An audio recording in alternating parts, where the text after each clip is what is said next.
हेडलाईन्सचे प्रायोजक आहे NBC bearings, लांब पळण्यासाठी। सगळे सोयऱ्यांबाबत अध्यादेश आज रात्रीपर्यंत काढा। आज वाशीतच थांबतो। मुंबईमध्ये येण्याचा निर्णय उद्या दुपारी 12 वाजता। जरांगे ठाम। मुंबईमध्ये येणारच, अध्यादेश मिळाल्यास गुलाल घेऊन येणार, अन्यथा उपोषण करणार, जरांगे पाटील यांचा इशारा। नोंदी असणाऱ्यांच्या शपथपत्राच्या आधारे नोंदी नसणाऱ्यांना कुणबी प्रमाणपत्र द्या, मनोज जरांगे यांची मागणी। मराठा आरक्षण देताना ओबीसींवर अन्याय झाल्यास ओबीसी समाजही आंदोलन करेल, सरकारने दोन्ही समाजांचा विचार करावा, मंत्री छगन भुजबळ यांची प्रतिक्रिया।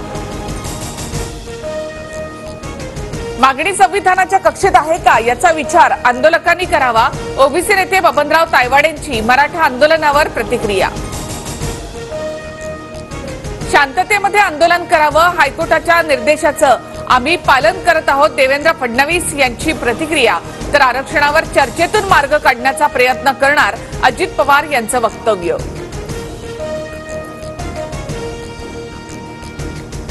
इतरांच्या आरक्षणाला धक्का न लावता मराठा आरक्षण द्या, मराठा आरक्षणाच्या मुद्द्यावर पंकजा मुंडेंची प्रतिक्रिया।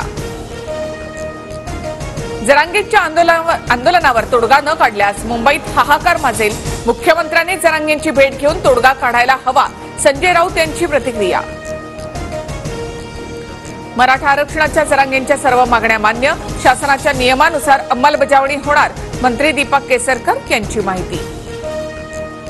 गिरीश महाजन, खोतकर, टपोरी लोक, जरांगेंकडे जाणकार लोकांचं शिष्टमंडळ पाठवा, राऊतांची टीका। तर टपोरी आणि वाचाळवीर कोण, जनतेला माहिती, मंत्री गिरीश महाजन यांचं प्रत्युत्तर।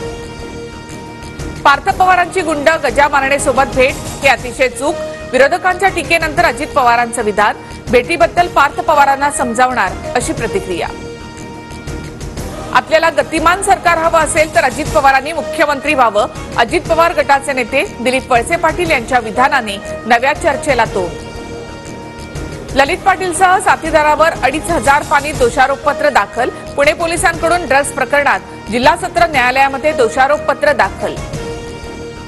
भिवंडीमध्ये बनावट जिरं विक्री करण्यासाठी आलेल्या टेम्पोवर पोलिसांची धाड, 7 लाखांचं बनावट जिरं जप्त, दोघांना अटक।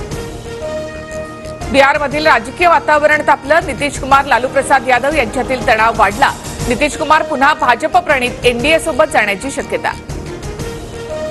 इंग्लंड विरुद्धच्या पहिल्या कसोटीच्या दुसऱ्या दिवशीही सामन्यावर भारताची पकड, भारताची धावसंख्या 421 वर, 7 आऊट, 175 धावांची आघाडी, केएल राहुल आणि जडेजा अर्धशतकी खेळी।